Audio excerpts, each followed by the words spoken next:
let's go forward to. Would you hold my hand? It's like, oh, geez, Louise, get on with it. That's a great song. Anyways, That's a terrible song. It's the one about his son falling out of the window and dying. Yeah, look, I'm sorry his kid fell out the window. The song sucks, though. It's not. That's neither here nor there. Oh, that really happened? Yeah, that really That's happened. really. Oh, I take back my giggles.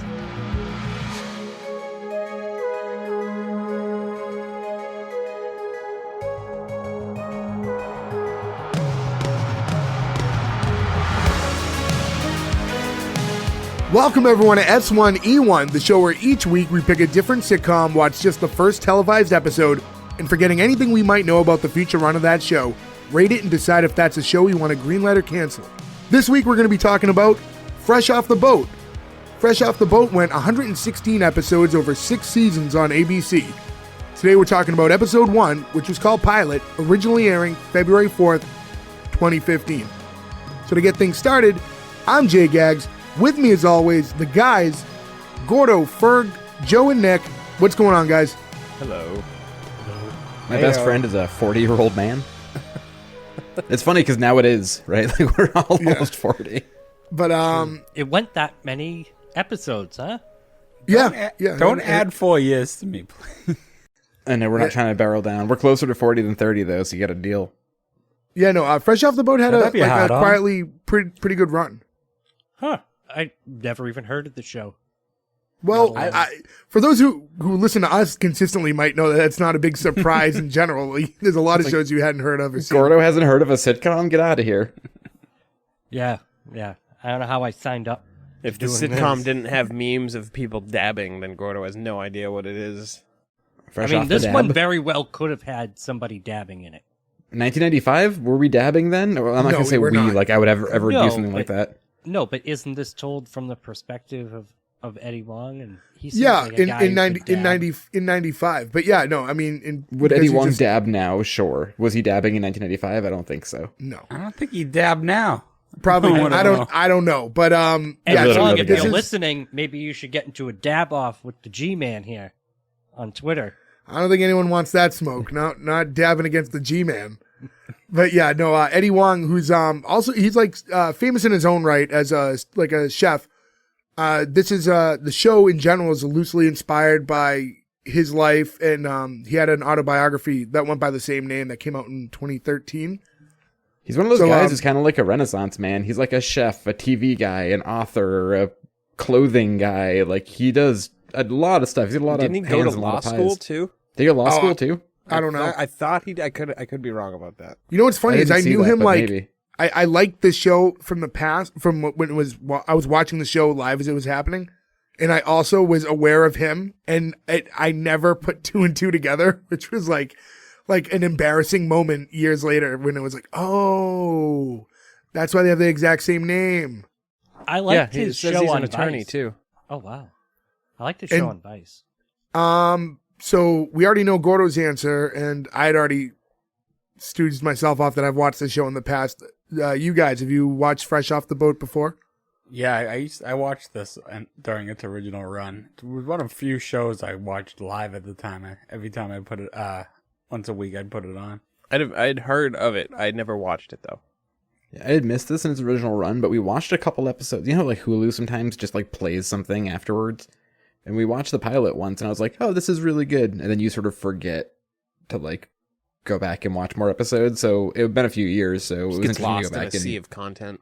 Yeah. yeah, there's just so much stuff out there now. I didn't catch it right from the beginning. I remember a friend of mine showing me a clip from like a episode in the second or third season or something like Was that. it me? It was not. It was someone at Aw. work. I'm sorry. And and then from that moment, I caught up and started watching it. But yeah, so yeah, I guess let's get right into it. In the opening scene, it starts right off the bat. You hear "Ain't No Future in Yo Frontin'" by MC Breed and DFC. That's the song playing. And you see just kind of like different shots of close up of someone putting on like different jewelry, like a fancy watch and a necklace and a ring, like all this blinged out stuff. And Bling, right? Yeah, bling is the term Yeah. here. and an Orlando Magic hat and jacket, and reveals Eddie Huang, who's getting dressed in the fitting room. And how old would you say he is here? He's like in middle school. 11. So He's 11. he's 11. He's Oh, 10 that's or 11 years He old. did a few times in the episode. Oh, okay. All right. So so he's 11.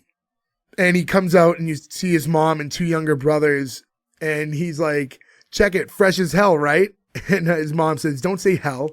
And his brother rats him out immediately for saying butthole in the car earlier. And he says, First shut up, laugh. Evan, You you say little butthole? Chinese narc. Immediately laughing. He calls him a Chinese narc. Yeah. No, what I thought about this too right away is, so like in the late 80s, very early 90s, it was like the Oakland Raiders gear was like the go-to team. And then I remember Charlotte Hornets having a moment. I think likely just because of the colors, but Orlando Magic for sure had its moment too, where like in the rise of Shaq and like those 24-ounce Pepsis and everything, like Orlando Magic gear was like, that was like a team if it was like, we're in Boston, right? And like you'd see people wearing Celtic stuff and Magic stuff. Yeah, I mean, mid-90s. And then, of course, this show takes place in Orlando, so all the more so. And this is when Shaq was the biggest thing in sports, so. This is the first time you get to see literally. Eddie's lovely mother. Played by Candace Wu. Beautiful. Agreed. Is it Also- Candace Wu, right? I believe Constance. so. Constance Wu. I'm sorry. Well, she And I think we wooed talked me, about that's this on for the show sure. before, but we used to always prank, well, not we, like all of us, but I used to always prank call the Orlando Magic Superstore. You did Not discuss too this far on the show after this before. time. Have we not talked about this? No, you did. You discussed it on the show. Yeah, that's what I was saying. I thought, 100 Hot Team. I don't know if that's still the number. Should I try to call it right now? The problem is 100 Hot Team is also 100. No, it's not Hot Teen, is it? ABC? No. So it wouldn't be okay. We're good. We're close. I was like, I don't want that on my phone bill. Do it, Joey. So- I'll call 100 Hot Team and see if it's still a thing. Do it. Do it up. So, so Eddie asks his mom if he can have all the stuff that he just tried on. And she's like, oh, come here and let me check the price. And immediately is like, no, that's too much money. And we get this narration that kicks in. And was the narration by the actual Eddie Huang? I couldn't tell. Yeah, it's actually him narrating Is in the it- first season. Mm-hmm. And it said, so mom thought everything was too much. She never understood that you couldn't haggle at J.C. Penney. It's like, those are set prices, Mom. I'll say this at this point. You could tell he's not an actor because the delivery of the line was a little like stiff. By the way, I went a little far into the future because I wasn't positive, but this narration stuff is only in the first season. That's not something they continue. So I was like, I don't remember any narration. I forgot that it was a thing. Yeah. Very much like the Wonder Years, right? Like an older version of yourself narrating your younger self going through stuff. Yeah. I really This is just the- wish in the Wonder Years Daniel Stern was Marv instead, though. Narrating Kevin's life. Harry, I'm coming up. Who's Marv? Oh my god. From Home Alone. Oh, why did you say the Wonder Years? Because Daniel Stern narrated the Wonder Years. Who the hell's Daniel Stern? Marv. Jesus, what is happening here? I never knew his real name. What kind of loop are we in? He invented hot ice. Gordo, perhaps you know him from the hit film Bushwhacked. Oh, yes. Bushwhacked came up recently, actually, didn't it? Did we mention Bushwhacked on the show? Somebody I used one to have a show big we He was covered also the in other day. Celtic Pride, wasn't he? Yeah, He was in Celtic Pride. Yeah, speaking of basketball. When I was a kid, I had a Bushwhacked movie poster in my room because we got it like free from the video store. Or I think I won it at something. I recently watched a YouTube documentary about Bushwhack, and Somebody made it a was documentary originally about it? yeah, it was originally a very different script. It was a lot more adult. It was a horror movie at first. It wasn't a horror movie, but it was like an adult comedy. It wasn't like a kids movie. Oh, also, update, I called 100 Hot Team, and it's some sort of federal government credit union, and your calls will be monitored, so I hung up the phone very quickly. Yo, I should have used my work phone for that. So Also, I want to alright. bring up real quick, so this is 1995, right? And he's just like a schlubby kid trying to find his way in the world, listening to his headphones, and I was like, that was all of us, but instead of like Notorious B.I.G., it was The Offspring, and I had like such a weird moment where I was like, oh, this kid is us in a way. Yeah, it's. I mean, well, if you think 95, like We're the same age. we're like a year or so younger, year or two younger than him. It's not vastly different. So yeah, and like you were saying, there was the next scene. You're getting you hear Big Papa by the Notorious B.I.G. playing, and it's Eddie listening to it through his headphones. But he's in the car with the rest of his family. You get some more narration. He's talking about like his whole family, and they kind of flip back and forth. They do show a family photo at some point too to show the whole family, but the narration is all while he's in the car. All right, so the narration, he goes, that's my dad. He loved everything about America, full on bought into the American dream. Mom's was always hard on me way before all that Tiger Mom stuff. She thought I was trying to cause trouble wearing that Nas shirt, but she didn't understand. If you were an outsider, hip-hop was your anthem, and I was definitely the black sheep in my family. These other people are Emery, Evan, and Grandma. Whatever. Was I excited about the move? No. Did anyone ask me if I was excited? Hell no. But it's hard getting respect when you're 11. And you see... 11. Yes, so 11, correct. And during this, you see him, like, he's kind of looking around, and he sees his dad and brother, like, moving their mouths, but he's listening to the Notorious B.I.G., so eventually he peels back his headphones to discover that they're singing along to The Sign by Ace of Base. I had Good 1,000% rather listen to that song versus Notorious B.I.G. Really? You don't like... I'm with you, Joe. I like both, but... I mean, I like when he says blow up like the World Trade, but that's pretty much where I stop there. All right, moving on from that weird interaction. This show uses a lot of big songs throughout it. I mean, it's good, I think, for a timepiece because music helps put you into that time a lot easier than the visuals does sometimes. But you're using right off the bat Notorious B.I.G., Ace of Base, there's more down the line. Kind of surprising for a pilot episode to license this much music. Yeah, I thought the same thing. I don't know. Last week's show did. Well, I imagine like Roseanne? Nas and B.I.G. Oh, is I'm sorry. expensive. Young Rock. Oh, Young Rock. A couple weeks ago, yeah. Oh, I'm sorry. No, Young Rock was last week. That's my mistake. The days Yes. blend together. Sorry. I mean, to peel back, our recording schedule and our release episode is, we're not filming these lives, boys. I wonder if Maybe I can ABC guess got a myself. deal, though, for The Sign by Ace of Base because of when Full House did the episode where the band Girl Talk covers it. It's true. Yeah, no, I wonder they if they got it in perpetuity and they were like, fuck, we just got to We use have this this anytime it's the 30-year 90s. deal on this song. We've been They sitting might have on bought it forever, you know? it. I guess it's possible. It's possible. Any do you music think lawyers out there, let me know. Do you think that's a good... I think it's a good device to use music from that era when you're doing a timepiece. I love it. I think it really puts you in that world a lot better than just seeing a starter jacket or something. Yeah, because it's all the pieces together, right? Like the clothing helps, and then the music sets you exactly where you are. Like it's hard to do a period piece without music that's also period appropriate and then have you be fully involved in it. Now, speaking of starter jackets, what starter jackets did you guys have? I had one that was the New Orleans Saints. I want to say I had like a Patriots one, and then I also had some like Apex ones. It was like a different brand, but it was like the same shit. And Chicago Bulls. And then I also had a couple of those old satin jackets with the snaps. I had more of those than I had like the starter jackets at the time. I like the satin ones. People are making those again. They're pretty cool. They're starting to come back. I do like those a lot. I still like them. I've been like eyeballing a few of them. Everything comes back. There's a lot of wrestling satin jackets happening right now. Joe, I don't know why I remember away this. Anything. I think you had like a starter Florida Panthers jacket. Oh, I didn't you? did. I had a Florida Panthers one too, yeah. Oh, So the no, reason I had the Florida... San Jose Sharks. That's what I had. Ooh, that's a good one. A couple avid hockey fans over here. In a classic kid thing, my favorite hockey player was named Joe Juneau, and he was a Bruin, and then he went to play for the Florida Panthers, so then I started getting a bunch of Florida Panthers gear. And then you know how, like, when people in your family are like, oh, he likes this team, and they just, like, miss by accident. So then I got so much North Carolina Panthers stuff, which is completely different and different colors and a different sport. So I had, like, remember those hats that had, like, the triangles going down them? Yes. And then the Also, team logo? I need to correct you real quick so no one thinks that I don't think it's wrong. It's just the Carolina Panthers. They just Yeah, I was say just going Carolina. to say, who is the North Carolina Panthers? Oh, I'm sorry. I didn't know they were. I thought they were North Carolina. Again, it wasn't a team I followed. I just had a lot of their gear, so I didn't even know that was the wrong name. Were they football? Yeah. Okay, yeah. You just wear what your parents buy you back then. Yeah, people like, he likes the Panthers. Like, close enough. I guess I'm wearing this to school. Yeah, I remember like my dad I'm sure they were like hot off a truck, but there was a point where like him, me, and my grandfather all had like the same satin Raiders jacket. And I remember like, some kid, like I didn't at that point like sports that much. And some kids asking me about it, like, why do you like the Raiders? It's like, I don't fucking know. Like, You're like, that's I love not how Easy E, man. that's not how my 8-year-old brain's going. It's more like, yeah, but it's like, yeah, this is my jacket. I don't buy my own clothing.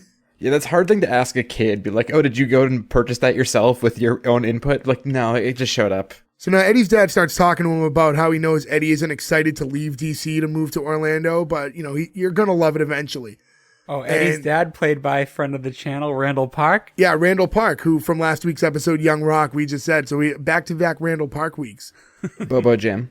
And Eddie wanted to know why his dad couldn't just keep going back and forth from DC to Orlando all the time like he's been doing, which is kind of a tall ask, but I guess when you're 11, you don't understand the logistics, because I'm assuming it's Lewis is his dad's name. I assume Lewis was driving back and forth constantly, probably not flying. Gordo, I feel like I know you have for sure. And Nick, I'm assuming you have maybe with your work, but have you ever done that drive or the whole East Coast drive? It's such a long drive.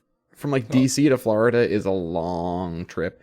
From the top of Florida to the bottom of Florida is a long trip, let alone from DC as well. So 12 hours and 28-minute drive from DC to Orlando. Yeah, it's doable because it's so I've made a doable. drive that long. I haven't done Florida back up to Mass, though.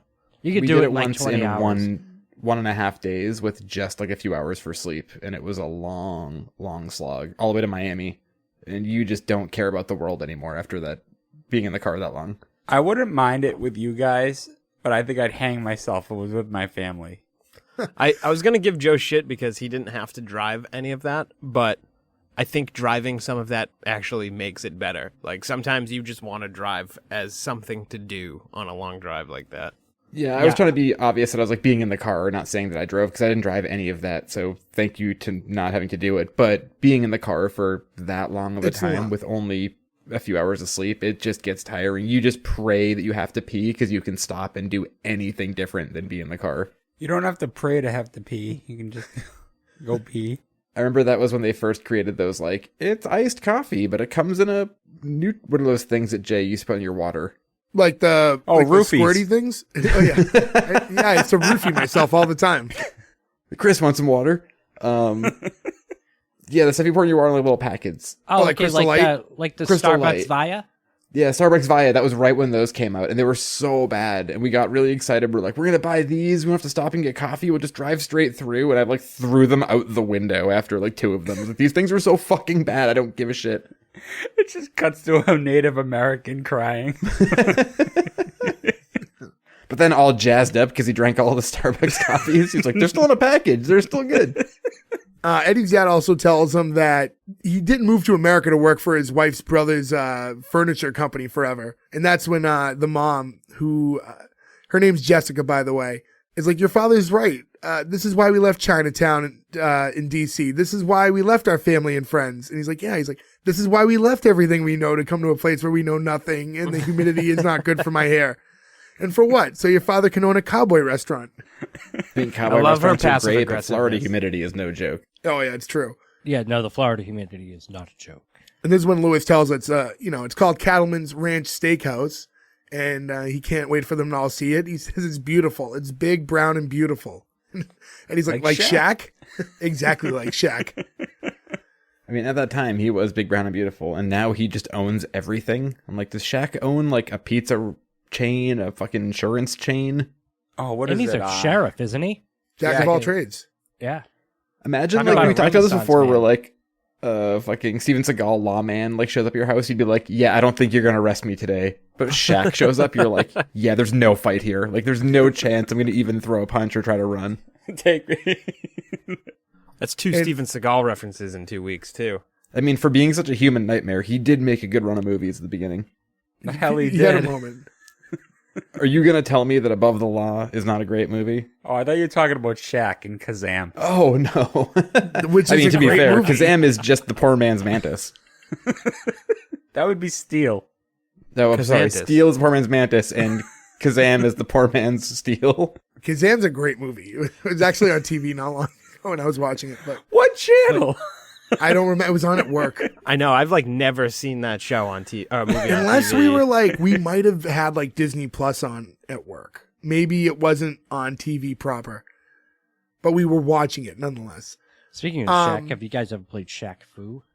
Yeah, I had the video game. It came with the first ever CD I owned I was want the to say I single that played came it at with like it. Ferg or Jay's house, actually. Not to get like ahead on the show, but there's a whole episode dedicated to Eddie saving up money because Shaq Fu is supposed to come out, and they're all super excited for it. Yeah, Was the CD with the Sega game or something? yeah. Yeah. Yeah. Yeah. I remember that Diesel, vaguely happening. You can shake, you can shiver, but please take note, cause I stand and deliver. They actually, that game got some Good job, Jay. retribution. They just put out a new Shaq Fu. I mean, There's it's a new Did it come Shaq out? Fu? I remember What? there was like What? a Kickstarter for it at one point. It came out at PAX. I mean, we didn't have PAX last, so two years ago, pre-pandemic, it came out. This one's just like a beat 'em up. It's not like the original fighting game, but it was fun. Was the first one like a Street Fighter type game? It was, Yeah. it was like Mortal Kombat with Shaq in it. Yeah. But yeah, You just beat up Muggsy Bogues the whole time? he was the only like real person. I think it would have been a cooler game if they had more like basketball characters. But Oh, Put you Larry beat up- Johnson you beat, as you beat up Grandma. a mummy and a cat lady yeah, I always played as the Mummy and Shaq, usually the Mummy character. and a green guy. But yeah, so anyway, so this scene pretty much just ends right there, other than them singing "Let's Give Them Something to Talk About" by Bonnie Raitt comes on the radio, and It's a great song. It's Jessica's favorite song. That song's Yeah. also sort of ruined by Will Ferrell in Step Brothers singing it. Or like I hear that song, I can only hear him singing it now. Well, that's weird because I heard Bonnie Raitt sing it. Right?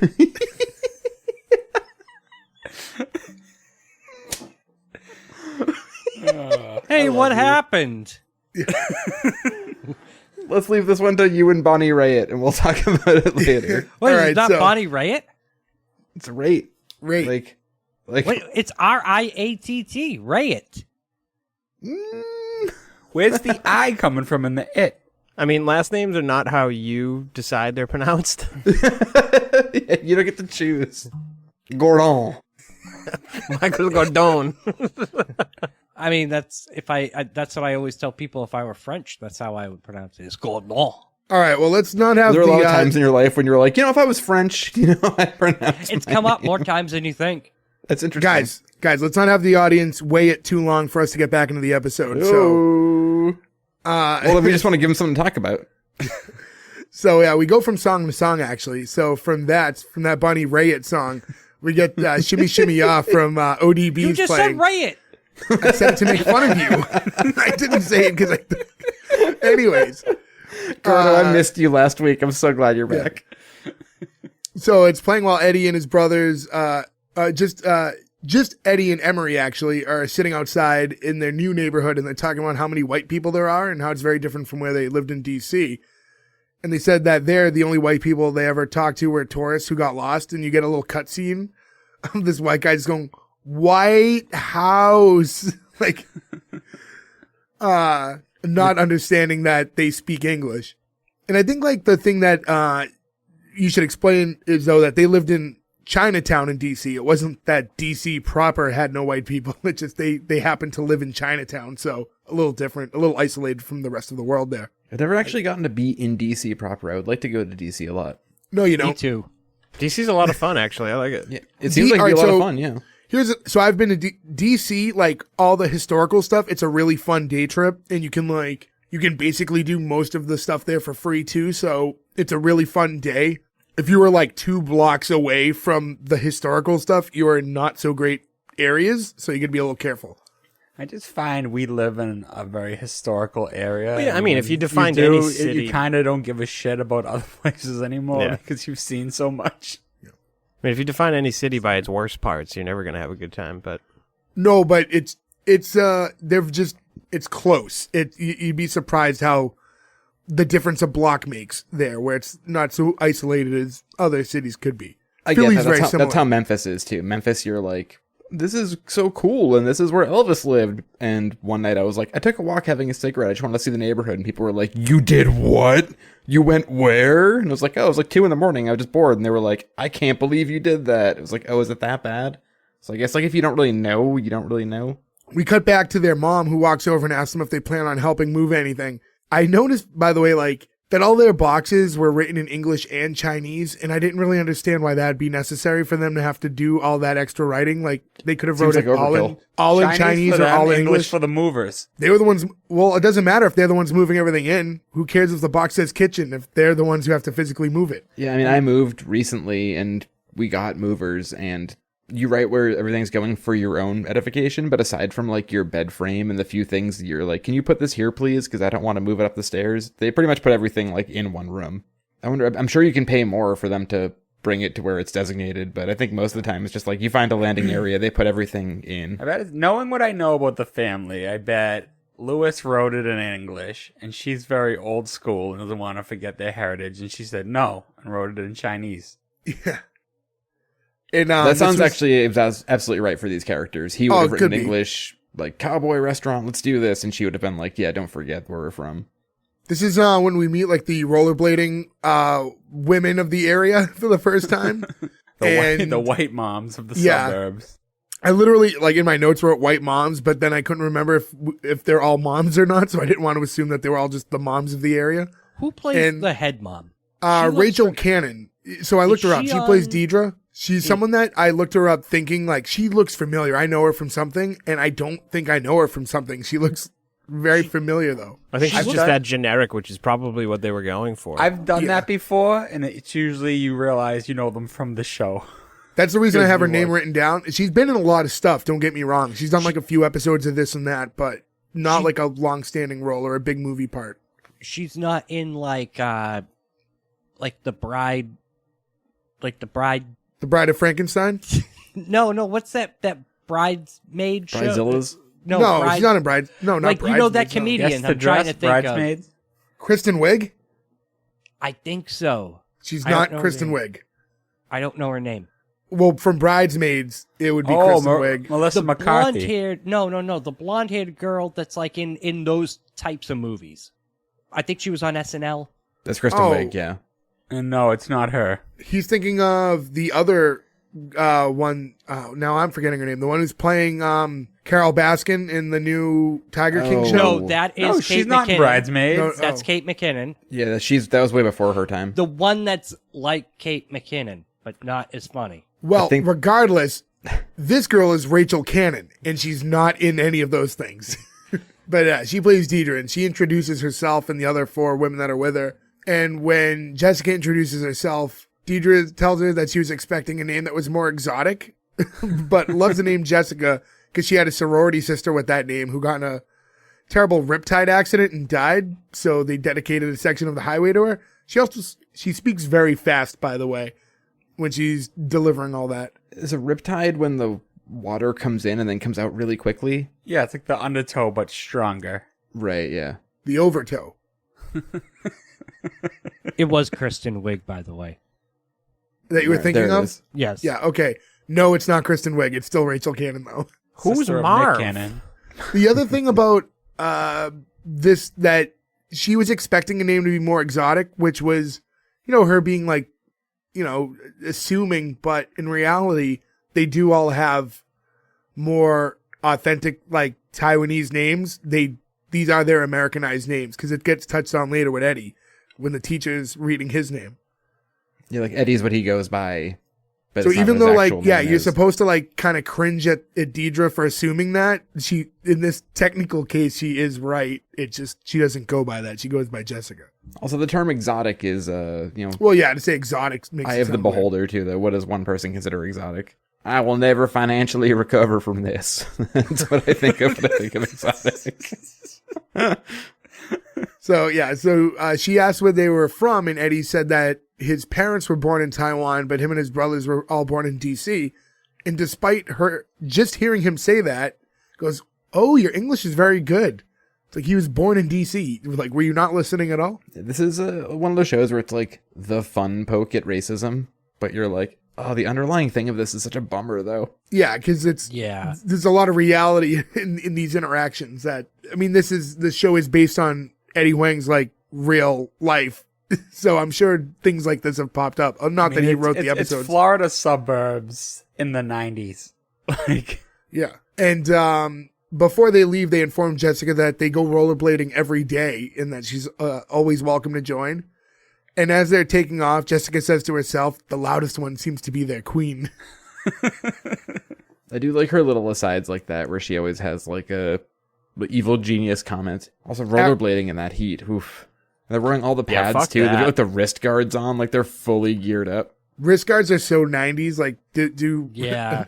I was going to say, do modern rollerbladers still wear them? But Yeah, no, they have stronger wrists now, so they don't need them. I mean, I've broken a wrist before and it sucks, but like, wrist guards are also. I've tried to. Yeah, I went you to a broke skate your park wrist and once then on punched vacation. somebody with the cast. Well, let's not talk about that. He lived. His nose looks a little weird now, but he lived. Got a cowboy Bob Orton on our hands over here. Wrestling was last week. It's every week. Wrestling is every week. Yes, thank you. The next scene, we're introduced to Cattleman's Ranch for the first time, and this is when Lewis takes his family there. They had not seen it before. You know, he's been working on it independently. The restaurant, to you guys, how would you describe it? Nick, maybe you've been. Who here's been to San Antonio? I have, yeah. Buckhorn Saloon. Buckhorn Saloon. The Is that one like with the... all the crazy heads on the wall? Oh, yeah, it's I think the there's probably oldest a lot saloon of in, restaurants in San Antonio. The oldest saloon in Texas. Correct. Yeah, yes, that one. Yeah, I've been What, there. are they human heads? No, Yeah, they're it's all crazy. like, yeah. But Yeah, for eyeballs a everywhere. modern day one for more local people, I would say Texas Roadhouse. See, no, I don't think Texas Roadhouse. Yeah, I don't get Texas Roadhouse. No. It's like a Texas Chili's. Roadhouse is like too loud and like between Texas. the music, and it's more of a bar scene. Well, they're not loud because they're empty. That's true, but this is like a Chili's if the decor was also very much inspired by John Wayne, like standees. Now, with this being said, if you guys had to open up a themed restaurant, what kind of theme restaurant would you guys have? I told you to tell me these questions beforehand. Yeah, no one answered this out of earlier. principle. I've said I'd like to open a wrestling themed brewery, if that counts for anything. It does. It does. That's exactly what I was looking for. Thank you, Jay. I would like a wrestling themed restaurant as well, not to piggyback Don't on copy Jay's thing. Jay's. Don't I copy imagine Jay's. me and Jay would have wildly different wrestling themed places. Yeah, people would be in Jay's restaurant. No one would be in yours because they'd be like, who is like Dirty Dan Digger? When you walk into Joe's restaurant, your vision instantly turns to black and white. It's like, how did I stop What seeing did you color? just say, go to Dirty Dan Diggerby? Yep. Is it Randy the Tornado, who's our wrestler from Roseanne? Oh, I forget his name. It's like Randy the Cyclone or something. Something But yes, like my that. old-timey black and white one where it walks in and a giant life-size Vern Gagne welcomes you in would be very different than Jay's, where somebody flips a pitcher of beer at you, gives you a fucking thunder driver. What about you, think- Ferg? Mine would be a horror-themed restaurant where everything on the menu is from a different horror franchise. That's very creative. What about That sounds you, Nick? very fun. I would enjoy that. And Mine then the would servers be- come out and A lot of ketchup being Yeah. served at that place. Yeah. Mine would be hedgehog themed. So Ron Jeremy. He's trying to What? win this You're You're gonna have to contest. explain that one to me. that was his Oh, that nickname. was like his weird. I mean, he's a terrible human being. His nickname was the Hedgehog. It makes a great Interesting. rum, though. I would have a Monday, Jeremy. toilet-themed one. I'd course call it you would. Gordo's. Gordo's Mexican Taqueria, and it would have toilets everywhere. Like toilet-themed. I don't want to shit on your dreams. But one thing you need to be aware of is that if all your boots have like toilets for seats, people as pranks will start shitting in them. And I just want you to be aware of that and figure out a way around that. Yeah, as quote unquote pranks. In fact, True. if we ever visit your restaurant, Yeah. True, but I think that maybe having We left you 4 tips. Could you make it also a casino and call it the Royal Flush? I mean, I could. I do like gambling and pooping. I was gonna say it sounds like eating at your restaurant would be a gamble, so that makes sense all around. It would not, but okay. Gordo's chef is Guy Fieri. All right. So, anyways, to get back into this, Jessica says to Lewis, there's hardly anyone here. And at that table, they're only drinking water.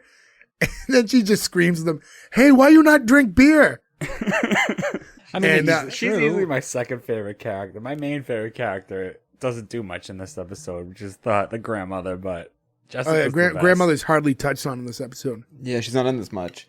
I think But she yeah, only the had, like, mom is great in this, and that must be hard, right? You own a restaurant and water is free, and you make such a big markup, especially on draft beer, right? Like Gordo, you worked in food service forever. Draft beer is like a humongous markup, right? Yes. Well, when you consider how much it is per, yeah. Yes, the answer is yes. Okay. Thank you. Thank you for confirming. not going to go yeah. into the specifics because I don't think anybody wants to hear that. But yes, it is. So Lewis starts explaining the restaurant's doing fine. It's just not as well as he hoped, and he's just trying to figure out why more people aren't coming. And Jessica thinks, well, maybe it's your food. And he's like, no, the food's perfect. And then he says that his chef Hector is a genius. And then you see this shot of Chef Hector or whatever who's like looking through the kitchen door window, and he just gives him like a big thumbs up. He's got all these. He looks like a scary dude. He's got some tattoos all over him. He's definitely been a cook in something else. And I should have looked it up, but I know I've seen him as a cook.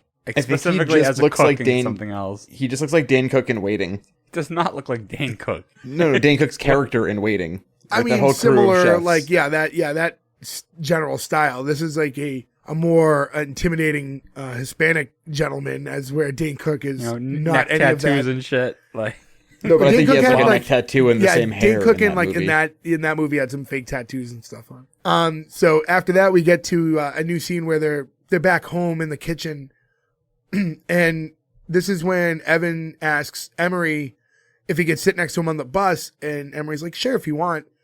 And then Evan looks to Eddie and he goes, me and Emery are going to sit next to each other on the bus. You're in a different bus because you're at a different school, so I don't know who you'll sit with. Definitely not Emery, though. He'll be sitting next to me. And as soon as he said that, I'm like, I hate this kid. Why? I don't know. It bothered me. Just the way he had to explain that. I don't understand. He's like a 7-year-old. It's just how they explain things. Yeah, it's Emery a very is matter like of that. fact. Get on my level, Emery's like that for 7-year-old. most of the series. He's not my favorite character. But I mean, he gets a little better. I think actually, I mean, I don't want to talk about future episodes because of the context of what we do, but I think he gets worse. I thought both brothers were really endearing, at least in this episode. Great Yeah, I child did too. actors. I think they're all good actors. All three kids are really good actors. Eddie starts asking his mom why they have to go to school today because it's a Wednesday, and like, why not just wait until Monday? She's like, why not? Why wait? You go to school so you can go to college so you can make lots of money. And he's like, all you care about is money. She says, do me a favor, go find a homeless man and ask him if he thinks that money matters. Just don't ask Waffle because he's not going to give the answer she wants. Waffle from last week's episode. Dead.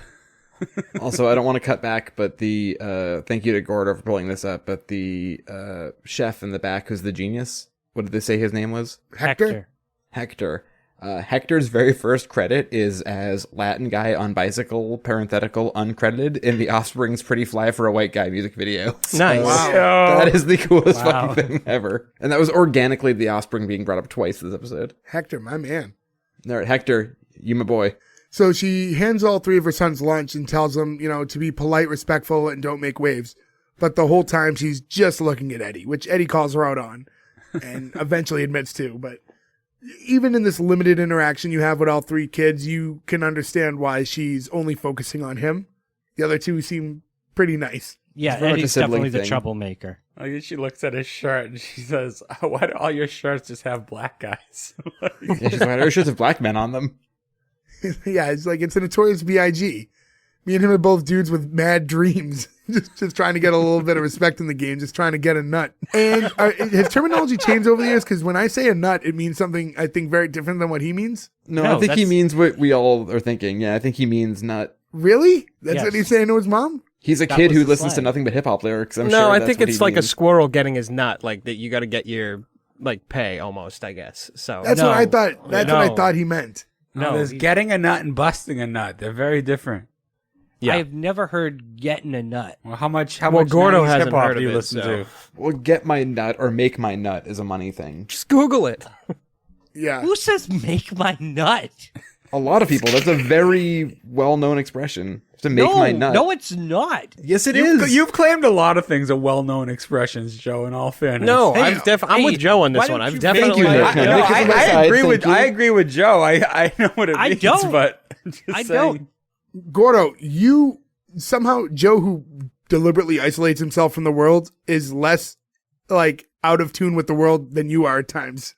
But I don't say go and make my nut. Just because you don't say it Just doesn't because you mean don't that say it doesn't mean nobody it's not a says it. thing. Yeah. I Nobody don't say it says either, but I that. know what it means. No. I'm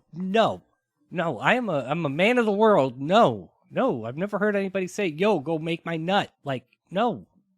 That's not It's not make my nut. You know what I'm saying? You're making an order at a restaurant. You don't tell someone to go make nut.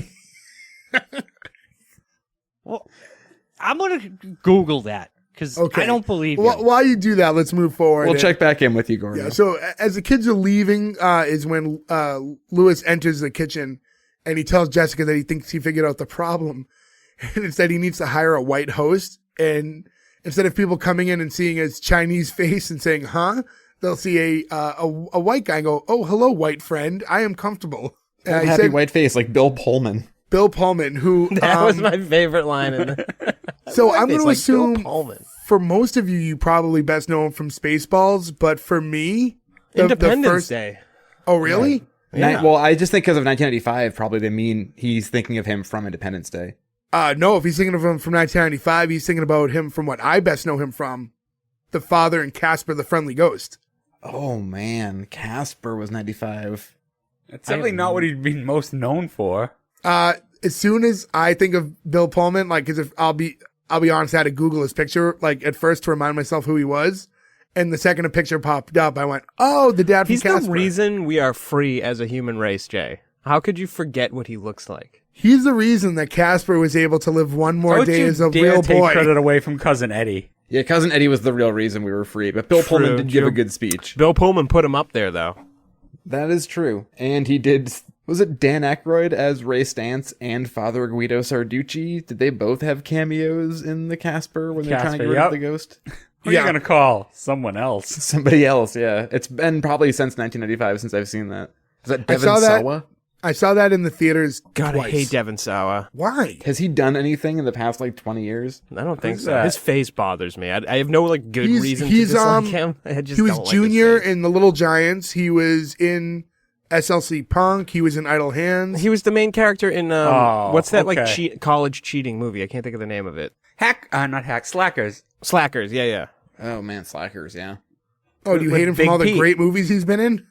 No, I love all those movies. He just always reminds me of, if somebody, screwed up while drawing Jeremy Renner. And it just bugs me. I don't know. He just looks weird. Jeremy Renner was nothing when he was, in his prime. Yeah, but if you were drawing him, you'd get him. Jeremy Renner just genuinely scares me. I don't know, he's him in The Town or him as Jeffrey Dahmer. You're just I don't ever want to tangle with that dude. Oh, he was Jeffrey Dahmer? I gotta check that out. When they made those 4 movies at the same time where it's Francis Buxton from Pee-wee is John Wayne Gacy and... That movie's great. Yeah, it's really good. That whole series. He plays Dahmer in that series. You got a warrant? Then fuck off! Anyway, so now we're at Eddie's middle school for the first time, Abraham Lincoln Middle School. And he's first being introduced to the class by his teacher. And when she starts to read his name, she's going by his legal name. This is what I was referring to earlier. She's like, Hung Yi Ming. He's like, just call me Eddie. And she goes, oh, thank God. I do like her showing her cards there. Just I can't get through this. It's a classic, I'm just a tired teacher and I don't want to deal with this. I also like that they cut to the rest of the class who doesn't emote at all. They're just staring at him. Come on here, kid. You're bothering me. I would always give kids the cold shoulder when they would show up. Okay, on all their right. first day. So now we get to the cafeteria, and Eddie's walking around trying to figure out where he's going to sit, which I can only assume a first day at school. It's probably tough for anybody. He sees a lot of kids eating Lunchables, though, as he's looking around from table to table, which I don't know. I've had my share of Lunchables growing up, but I never actually took one to school as lunch. No, because I've never it's ever lunch. eaten one. So Lunchables, I don't know. No. Maybe it's just the American standard thing that fucks it up. But Lunchables are just a snack. I've never been I'm so full off of a Lunchable. Yeah. It's It doesn't a seem bite like a meal, of food. Yeah. It's tied a little before, when we would have had Lunchables was when it was just crackers and meat. It got a little more pizza. They have shows. No, The Yeah, pizza ones are stuff. great. I do love them. Even Is cold, lunch- they're Yeah. pretty good. Is Lunchables the reason that charcuterie is so popular amongst our generation now? Yeah, they Yes. they literally the vending It's machine just, where I our work generation of douchebags now. That's why. has a charcuterie almost thing in the vending machine. And it's You can buy a it's like, charcuterie board and the vending machine at your work. yeah, It's crazy. I'll try to take a picture and put it in our stories. S1E1 pod. It's like literally, it looks like if you ripped the front off of the Lunchable and you just put a different cover on it. It's the same thing, and they charge so much money for them. Have you tried one? No, because they're like $6 in the vending machine. It's cheese and crackers. Get out of here. Okay, well, everybody here will pitch in $1. I want to know. I want to report on what the adult Lunchable tastes like. From I'll the show you machine. guys a picture of it again. I'll try to put it on the story if I'm reminded about when this episode's out. Are we going around the horn here with your favorite Lunchables growing up? I honestly Pizza. never liked them, so I never really got them.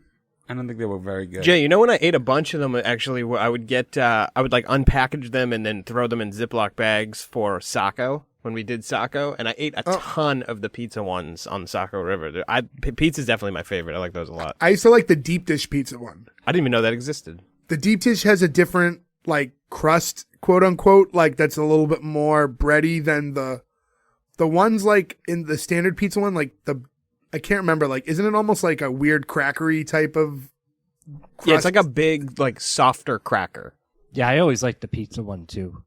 Joe, did you ever mess with Lunchables in the day? I've never had one before. I don't think. I feel like You I seem feel like the ham and cheese one would be up Joe's alley, though. That's exactly what I was gonna Yeah. say. Joe I had a Joe ham and comes off cheese as a ham sandwich and for dinner cheese guy. tonight, and it was fantastic. And it was on a bagel. That was double fantastic. You got another basic bitch in here, huh? Who doesn't like ham and cheese, man? I hate I'm not a big ham and I had a I'm a ham turkey and cheese guy. for I'm not a lunch big ham. today. Yeah, don't get Ferg started on Had it ham. for dinner. What's wrong with you? When we got married, I had literally only 2 requests. Well, you for the weren't like wedding. this when we got married.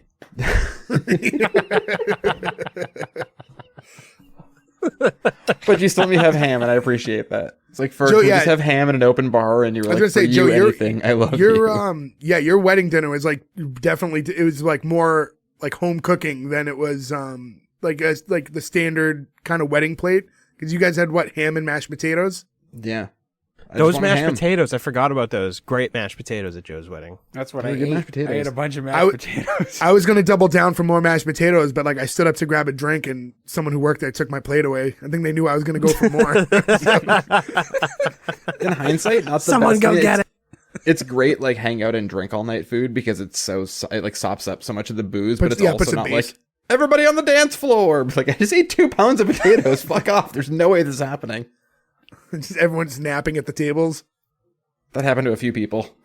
I have a picture with someone who was napping at their table actually from your wedding. Yeah, a number of family members kept saying, "Is he okay?" It's like, he does this. It's fine. Eddie spots a table that has like just like one black kid sitting alone and asks if he could sit with him. And I don't know, maybe they're fine in a school that was all white kids. I guess he was like, oh, maybe this is the only kid I'm going to be able to bond with. So he goes and sits with him. And when he asks if he could sit with him, he's like, first he says no. And he's like, fine, but don't talk to me. I don't like kids. My best friend is a 40-year-old man. What? Weird. They can go a lot of different ways. Yeah, I mean, it could be an uncle, but it could also just be like the guy who lives in the building that. I guess it could technically be his dad. I also That's true, didn't too. know to take that literal or not because he wanted him to leave.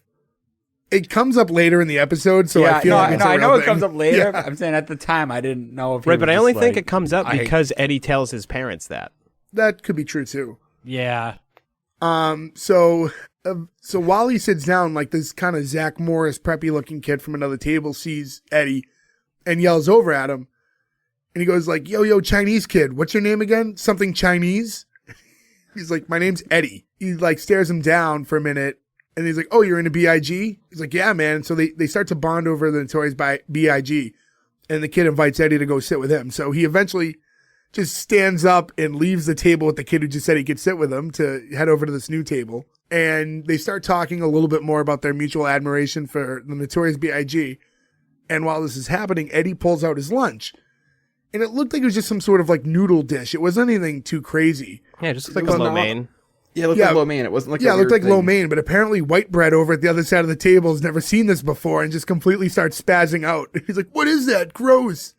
Well, it's not Also, like I real know lo for a mein. fact, I know it's different, but I know Orlando has like a really big Vietnamese, like little Vietnam town and everything. So like the idea of food in that realm shouldn't be completely alien to this kid. Like we all grew up eating Chinese food. Like it's so weird to me that he freaks out. Yes, but actual Chinese people Yeah. don't eat the Chinese food we Yeah, eat. it's usually that's something a little different. Americanized.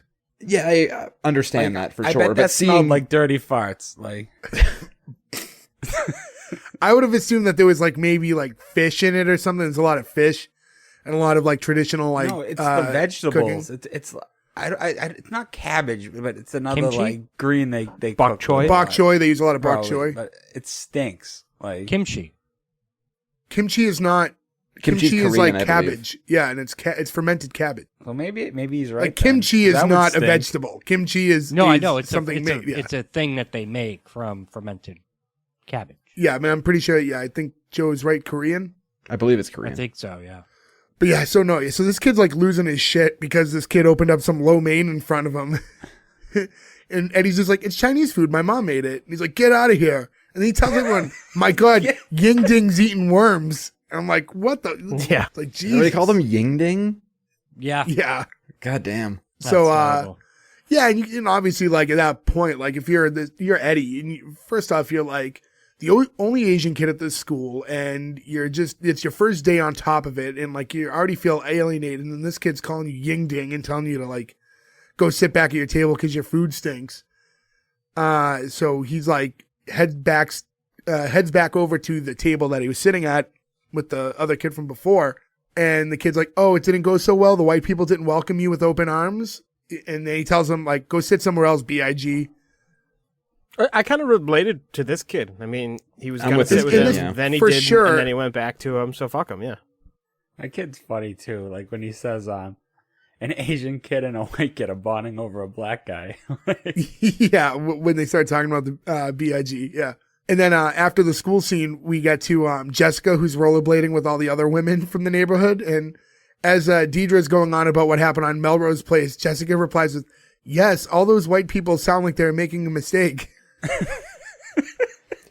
I like when you can take something down to their base parts, though, where, like, if you were to describe an episode of Melrose Place, her description, that's spot on, Yeah. right? Like, that's so simple, but so right. And so she sees the school bus pull up, and this is like her exit to get away from these women. She's like, oh, I have to go see how my boy's day was.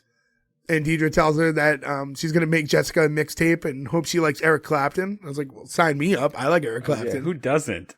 Wow, I have the complete opposite. My notes, literally, I just wrote woof in giant letters. I hate Eric knew Clapton Joe wouldn't so say much. that. Honest to God, I was thinking about it in the moment. I'm like, Joe either loves Eric Clapton or has an irrational, like, disdain for this man for no reason. Oh, Eric Clapton is the stole goddamn everything. worst. Yeah, he stole Oh, why? everything. What do you hate? His immense amount of talent? I'm No, not but saying he's- he's not a good guitar player. He's a great guitar player. He just sucks as a human being. And also Yeah. his music is terrible. It doesn't matter if you're not a good guitar player or not. Santana's a great guitar player. I don't like Santana, but at least he's not a doucher like Eric Clapton. Well, I don't know either of them that well. I'm with Joe Yeah. on this. Thank Eric you. Yeah. Clapton- Eric Clapton's also come out in the past year with some pretty insane COVID things, and he's a crazy right-wing weirdo. We're talking about Can you not? 90. No. I mean, but also Eric Clapton also stole a lot of Robert Johnston's music. I agree with you, but also so did No. the Stones, and so did a lot of other people. No, who, but he got sued. yeah, he definitely did get He- sued for much of that and had to pay back, which is good. I mean, But- he was in the Yardbirds, and I love the Yardbirds. I will give you that. But solo Eric Clapton, or like, oh, Layla is 12 minutes long. That is 11 and a half minutes too long. Move it. Keep it going. Well, This that concludes this conversation's week's 11 and a half episode of minutes too Clap long. Back with Clapton. Let's go forward to. Would you hold my hand? It's like, oh, geez, Louise, get on with it. That's a great song. Anyways, That's a as terrible soon- song. It's the one about his son falling out of the window and dying. Yeah, look, I'm sorry his kid fell out the window. The song sucks, though. It's not. That's neither here nor there. Oh, that really happened. Yeah, that really Yeah, happened. it's really. Oh, I take back my giggles. Okay, so as soon as she sees Eddie tells her how much he hates it there and how, about the situation at lunch.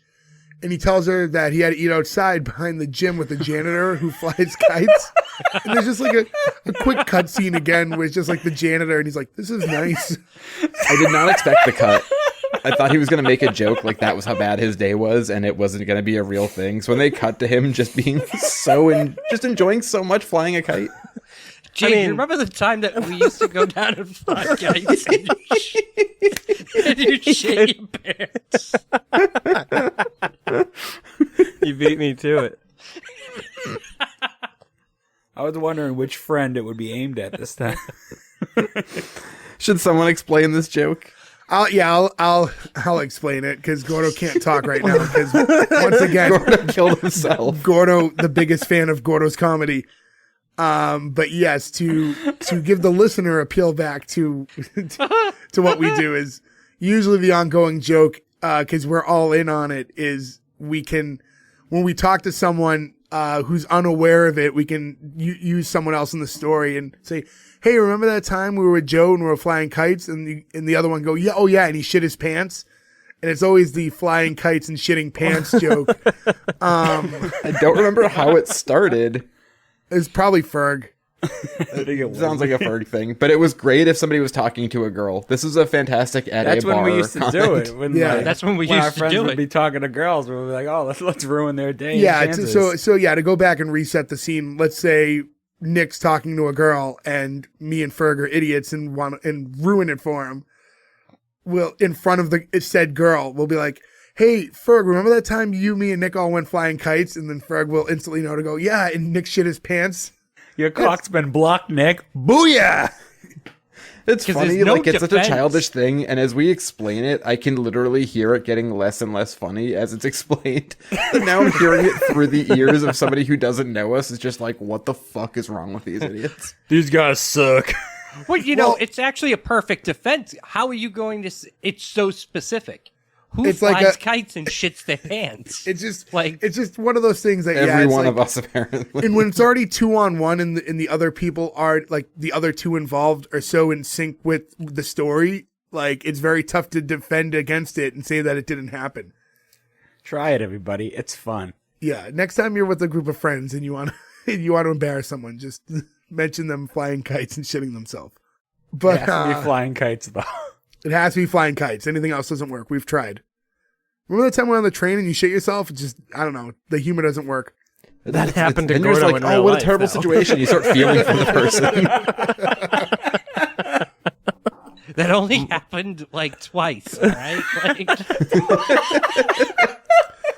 You know, like, it was bad enough when we thought it was once. You didn't have to correct him and let him know that it happened more than once. I'm pretty sure I did let you guys know more than Yeah, once. that's why I knew. Yeah. But now you just let a lot of people know. Not counting being a baby, how many times have you accidentally shit yourself? Honestly, I lost count. Like, I've honestly, I could not give you a straight answer. Like, Have it's you got to ever be done at it least flying 10 or kites? 15. I remember one time I was riding a bike and I thought I went to fart. And I had All right. We Very this is- derailed. we're derailing at a rapid pace. So I was wearing a swimsuit, riding bikes, and I went to fart and I had diarrhea and it came.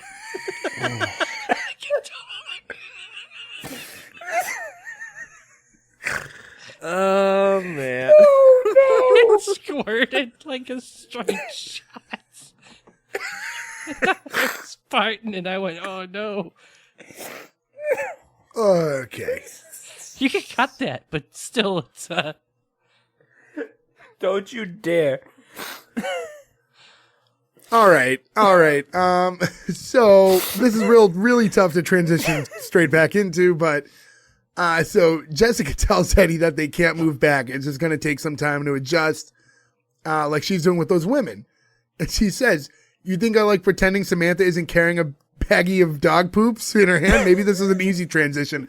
No, I don't like it, but we see That's a way the easier there. transition than I thought. It's just rolling around. It's rolling there. around. Everyone can see it. But I'm trying.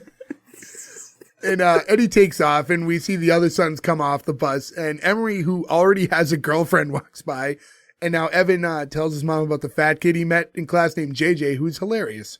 So their date's not as bad as Eddie's. I think they could all. Emery's girlfriend looked familiar. Was she in another sitcom? I don't know. I didn't look her up. But I guess that also shows you the difference between being like in middle school versus elementary school, because Yeah. kids do progressively get meaner and shittier as they get a little older. oh yeah, for sure. I feel like you've downloaded less bullshit in your head at that point, right? Yeah. Yeah, that's true. I mean, are we also to assume that the mother walking around with the bag of dog poop, like, there's no trash cans anywhere. Well, they seem pretty suburban. Like, you'd have to find someone's actual garbage can. Like, I don't think that neighborhood has, like, public trash cans. You gotta Oh, pick that okay, shit up touche. right away, too, or the HOA will come right at you. Yeah. You know what though? But It seems good like on an her for HOA doing the neighborhood. right thing. She could have left it in the street. She did the right thing. So good on her. No, that's true. Oh, yeah, props for picking it up. That's I'm we gonna have be a that contract. prick. There's a I social always contract. leave it in the street. I yelled at a girl I'm not once touching poop. for doing that, actually. I watched her bag the poop and then just threw it on the fence next to the cemetery. And I said, you bagged it. Take it with you. Just picked up the bag and walked away. I was like, what the fuck's the point of bagging it? You're actually littering if you bag it and leave it. Just leaving the shit would actually be better. Yeah, like Like, if a stray dog did that, you couldn't be mad at the dog. You know what I mean? If it just left it. yeah. Well, Yeah, that's true. But if the stray dog did it and then put it in a bag and then walked away, you'd think that dog was a fucking shithead. Like, why would you do that? I think we've had enough cucka talk for one episode. So let's For one let's lifetime. One lifetime for me in the past 50 whatever let's episodes glance this has been. past that.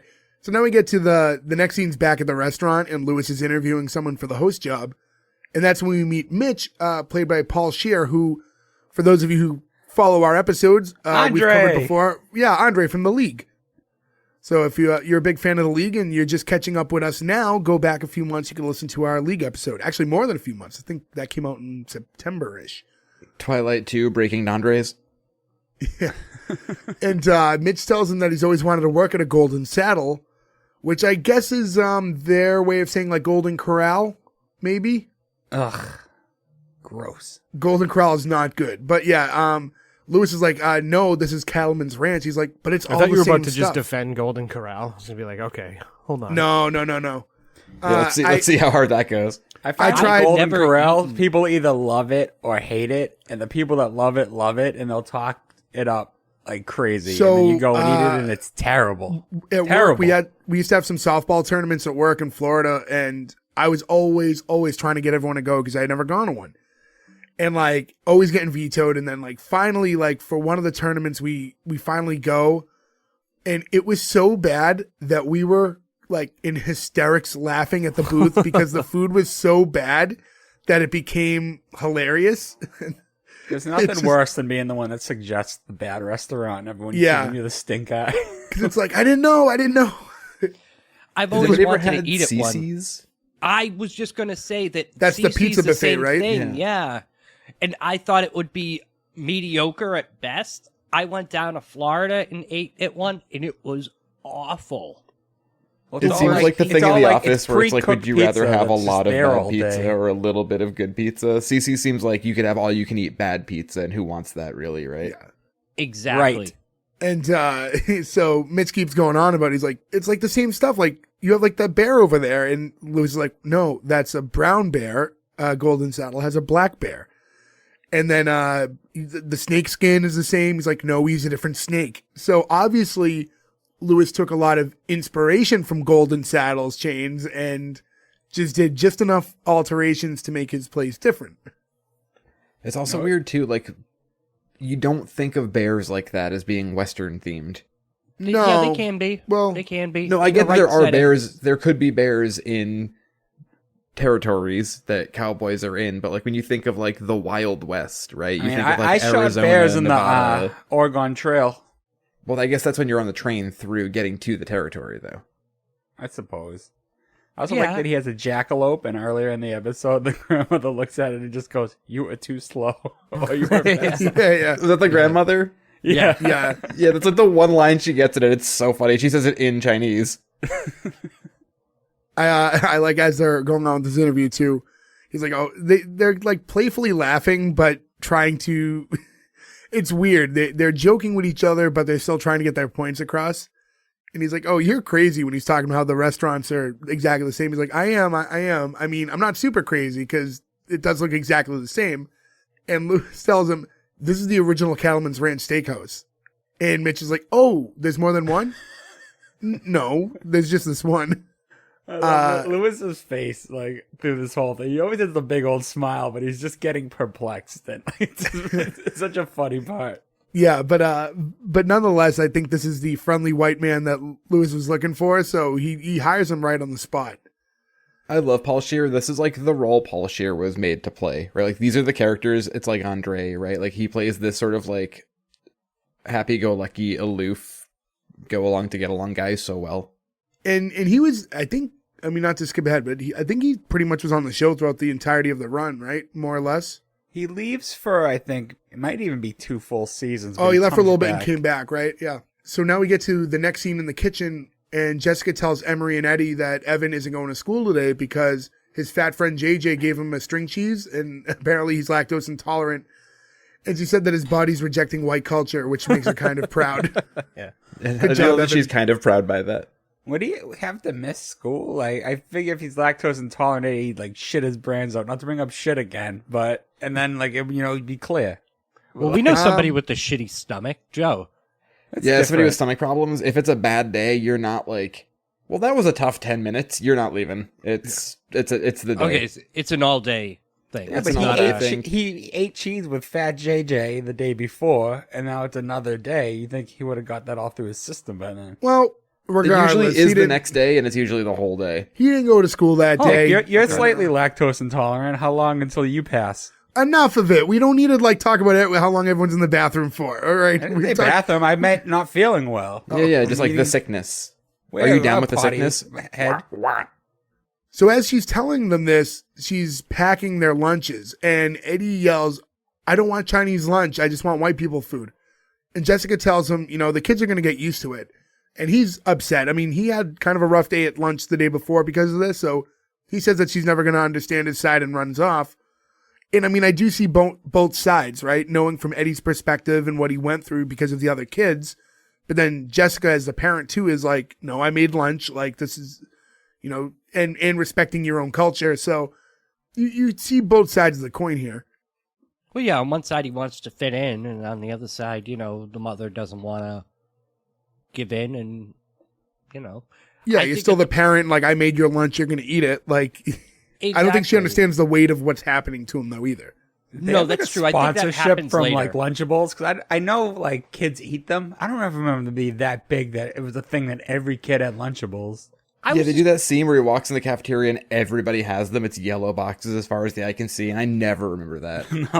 No. Me too. No, but it was probably like an easy get though, like from the television standpoint. Like they probably had the licensing to be able to show him by name and had the access to have like retro boxes, or because it is a 90s show.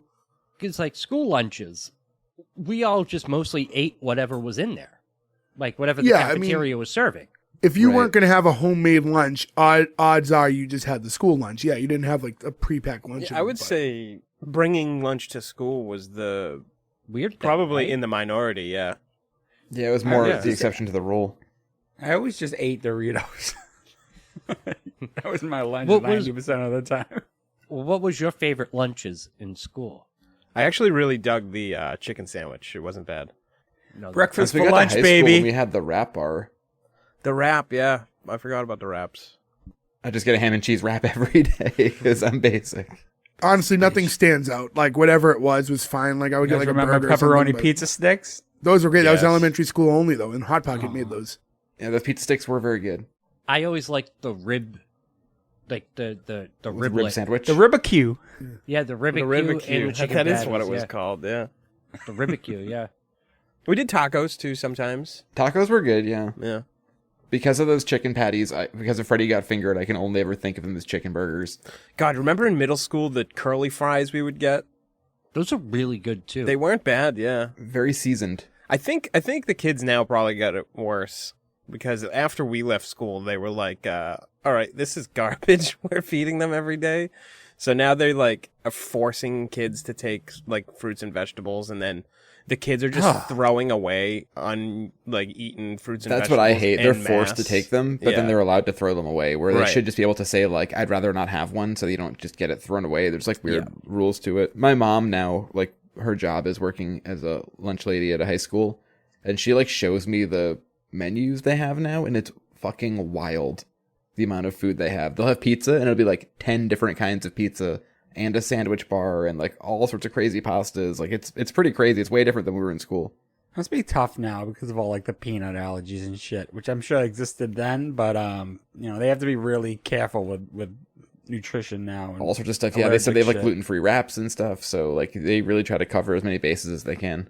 Yeah, so after that, the two of the brothers they're walking down the street now, and Eddie throws his lunch in the trash, and Eddie asks Emery if the other kids like at his school are teasing him about lunch, and he's like, no. And he's like, oh, they will. He's like, the people here suck. And as soon as he said that, multiple kids start greeting Emery, and one asks if he's going to be coming to his birthday party, and then his girlfriend shows up and gives him a soda. Am I And the only he's one like, that got mad that he threw the Tupperware away?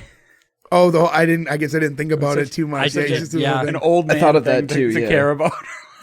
It's not like in like a Ziploc baggie or something that's not going to be recyclable. It's like Tupperware party level Tupperware that he just tosses away. Yeah, I didn't even pick up on that. And you think And the mom would for sure harp on that when he came home. Be Right? Like, where's the Tupperware? Like, Right. I use this every morning. I never even thought about it until he said it. Eddie asks why girls aren't bringing him sodas, and that's when his brother tells him because you want it too much. And while he's sitting there with his arm around his girlfriend drinking his 7-Up, I think it was. Was it 7-Up? Yeah, it was 7-Up. So now in the next scene, we get back to Cattleman's Ranch, and that's when Lewis walks in to see his new white host isn't really bringing in the immediate success that he was hoping for. And he says that he needs his Caucasian features to work now. But, like, I understand whether or not Lewis's mind with this was correct or not, whether Mitch was going to make a difference having a different host that's white and more authentic to the Wild West theme. It's not like word's going to get out like, hey, did you hear about Cattleman's Ranch? They have a white guy who greets you now. It's not like you're advertising. Check out our new white host. They got a real life white guy who lets you in. The steaks are amazing. It's I like, mean, that's they should not have how the had him advertising outside with works. like one of those signs that like they flip around. New white guy. And he tells Mitch how his wife is not a patient person and how, he's watched her yell at seeds to grow when she's trying to start a garden. And then Mitch is like, hey, I hear you. My mom is the worst roommate. It's like, if you're going to make toast, like make both of us toast, huh? Like he said, that's why the toaster has 2 slots. Yeah. And I immediately thought of Ferg making hot dogs. Ferg, your hot dog toaster. How many hot dogs can you make at once with that? Only 2. Only 2. Send it back. It's snack. defective. It's the size of a toaster. How many hot dogs do you think I can fit? Hot dogs are smaller than a piece of bread. Well, That's you know what true. else You goes think in you there? A piece of fucking bread because it makes the buns too. Oh, it makes the buns as well? Yeah. Yeah. Oh, okay. Well, this is next level then. Okay, I have to rethink all of my criticism now. I really want a hot dog. We always mention it on the show, and I'm like, no, I just want a fucking hot dog. Is Ferg going to get the grill? I think yeah. I think we're finally going to see it. Steamed or grilled? Because I love mine steamed. Hot dogs? I like Yeah. it grilled. I like them both. I won't turn down a hot dog. You cook them at home steamed? Yeah, I have a hot dog steamer.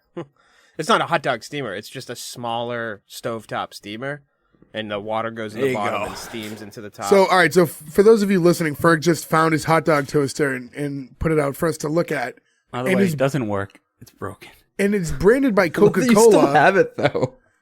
It's branded I by don't get rid of Coca-Cola, who anything. doesn't make hot dogs or buns. So I don't know why they have stakes in the game, but A hot dog with a Coke is a pretty good pairing, though. It is, but Coke shouldn't be making the toaster. think It they should be make like it. Kayam's or you something. you just license your logo and you put it on shit and you make money. Yeah, they don't even know what they're putting on anymore. They license their logo out, and they just hope it doesn't end up on some terrible thing with some war criminal wearing it or something. Which I'm sure it's happened by now, but I'm sure In it all, happened. in all fairness, I'd rather have a Coke hot dog thing than a hot dog brand Coke dispenser. the ballpark Frank Coke dispenser. Does it make hot dog flavored water? I was just about to say the same thing. You got me by a half second. Fuck you, I got you. So now it's dinner time, and Lewis and Jessica are just having dinner with only Eddie. Apparently, the other 2 boys were not invited to dinner. And I would Jessica, imagine that one is with his friend and the other's with his girlfriend, maybe? Like, to even isolate him further. yeah, well, maybe Evan's still sick, and Emery's with his girl. And so Jessica tells Lewis how her brother just bought a brand new Miata, and I'm assuming that's the brother that he used to work for at the furniture store. And they're debating back and forth whether it's new or not. But as they're going back and forth, Jessica sees Eddie's basically shoveling food in his throat and asks him why he's eating so much. And she asks if he ate lunch today. And as we know, he threw his lunch out, so he probably went all day without eating. He asked how whatever Chinese dish, which name I would have butchered was, and he said it was really good. And that's when she shouts that he's a liar. I didn't pack whatever Chinese dish name I would have butchered. And Eddie admits that he threw it out. At first, they were pretty mad at him, but then he keeps explaining. And he says to them, I need white people lunch. That gets me a seat at the table. And then you get to change the rules. Represent like Nas says. I'm not trying to eat with the janitor for the rest of my life. I got big plans. First, get a seat at the table. Second, meet Shaq. Third, change the game. Possibly with the help of Shaq. And Lewis goes, damn it, that was beautiful. That filthy music you listen to turned you into a poet, boy. Filthy music. Randall Park, I think we said it a bunch on the episode of Young Rock that we did, but like he's just so funny in that weird, like in that one style of delivery that he can do so well. It's kind of dry. It's not like a super dry delivery, but it's like a monotone. He has it's his hard delivery's to tough to explain, but it's very unique to him. It's unique and very funny. And I think at this point, they realize that there is a little validity to what Eddie's talking about, and they agree to get him some white people food. And that's when you cut to them about to enter the food for all, Eddie and his mom. And apparently they've never even seen a supermarket before. Like, I know they lived in Chinatown, and probably stuck to the markets for the most part, but you'd think once in a while might have ended up in a supermarket. Yeah, I don't buy this, really. Like, how have you not been into a supermarket? Yeah, it's like a good gag for what it is, but a little bit of a reach. Because they shop and buy all fresh ingredients from, like, the markets. Yeah, they came from Chinatown in D.C. where they have their own marts and stuff. No, like for sure, but once in a while, like, in a pinch, like, you still live in the world. Like, you've probably popped in one once or twice. Right, if you leave to go on vacation or something, you want to get food, there you go to, like, Stop and Shop, Hannaford's, whatever. Yeah. And what does she say? Why is it so excited? Or Well, Well, I was something about the way the lights and the branding was out front. No, I was gonna say Eddie is 11. Eddie was born in America. You can't tell me that they haven't been to like a Walmart or something in 11 years. Yeah, like they're a little isolated again, living in Chinatown because it's a little more authentic in stuff for their specific needs. But just living in the world, you're gonna end up at these places once in a while. It made me sad because that's how I used to feel about grocery stores pre-COVID. Like, the grocery store was always this, like, magic place where you get free cheese and there's all sorts of stuff and everyone's, like, just kind of in a good mood. And then ever since, like, pandemic started or whatever, it's like, people are bummed out because it's expensive and wearing masks. You don't get free cheese anymore. Like, the grocery store used to be really fun and now there's no free cheese. Basically, I'm just going on. I'm so mad there's no fucking free cheese anymore. If anyone wants, to send Joe some cheese and boost his spirits, by all means. Joe, you have a preferred cheese? My preferred cheese would be American, and that would be the Dietz and Watson. But I'll also take a good Lol cheese. Okay. After that would be Boar's Head. You know, I like the Cracker Barrel cheese. Got a strong bite. Yeah, I mean, if you're just going to send me cheese, if you're going for a cheddar, I mean, cheddar's different, but you get free American cheese at the grocery store. American cheese, which they call processed cheese in Canada. And Jessica tells Eddie before they walk in, if we get separated, try to join a white family. You'll be safe until I find you. And you get this like nice little shot of them from behind, like holding hands and slowly walking to the door, like they're about to enter somewhere like a magical place. And then we cut inside, and the place, she says this place looks like a hospital, and that she misses the Taiwanese markets back in D.C. They used to make her feel so calm. And then you get this cutscene of her like in the market, which is like just sheer chaos. And she's holding like an armful of eggplants and just like shouting to the other people that are in there. This is a terrifying scenario in there. It's like a movie or something, like a war movie or something. Yeah, everyone's just screaming at each other.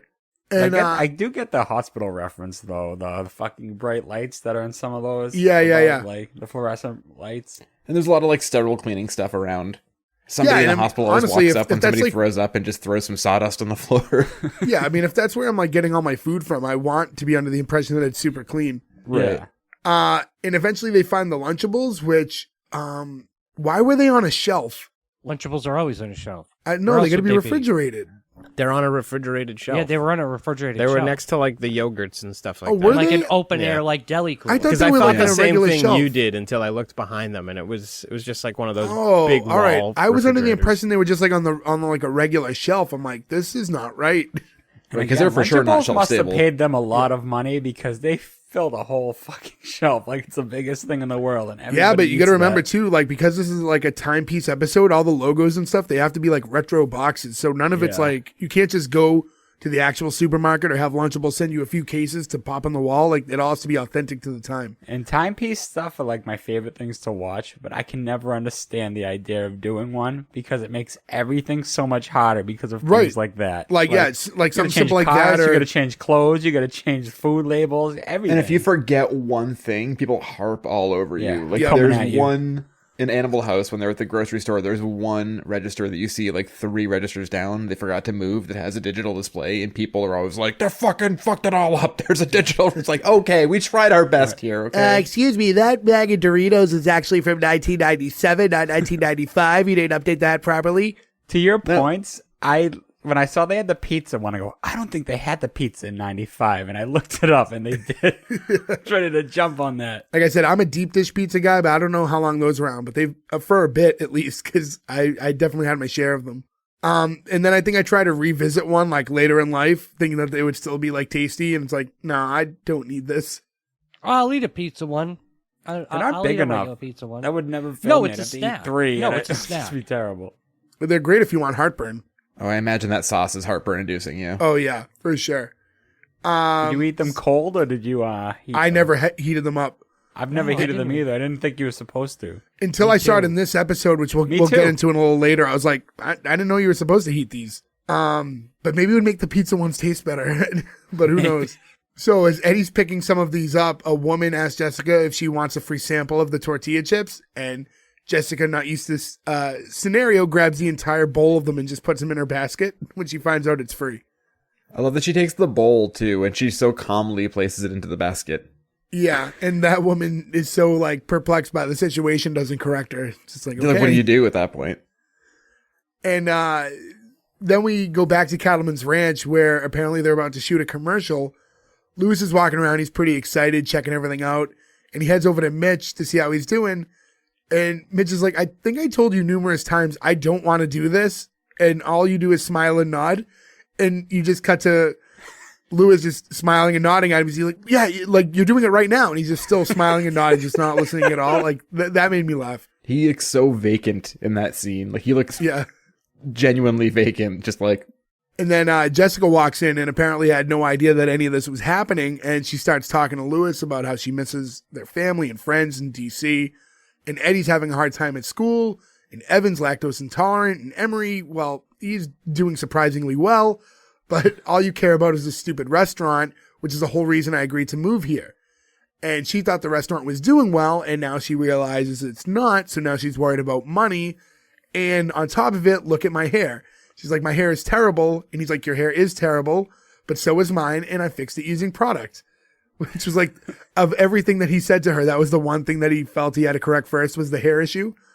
It's a hard thing too, because I mean, they always say that restaurants are the hardest business to open and be successful at.